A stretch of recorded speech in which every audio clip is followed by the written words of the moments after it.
Hi, this is Edgar Wright. I am the director and co-writer of Last Night in Soho.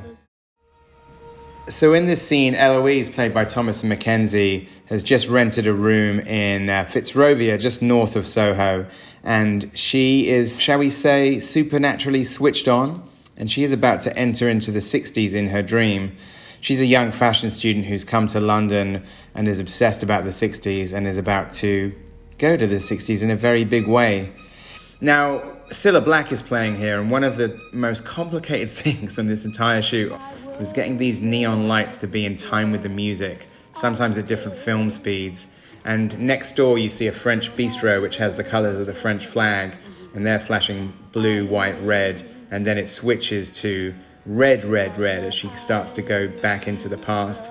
And that was brain-meltingly complicated, and I will never do an effect like it ever again. But I'm glad it looks so slick. Within your eyes as the trees reach. Now this shot here where she pulls the bedsheet back is actually a physical shot, and then the digital wizards, a double negative, created the kind of void around it. And now she wakes up in this black void and is walking down an alley set towards the bright lights of the West End. If you see the movie in the cinema or with a good sound setup, you'll notice that the soundtrack changes from front-facing stereo to all the surrounds kicking in at this point. We wanted it to be the audio equivalent of the Kansas to Oz transition in Wizard of Oz. And this shot here is actually shot on Haymarket, one of the busiest streets in London, with period cars and period extras, and some digital work in the distance, like you can see a 1965 Piccadilly Circus in the background.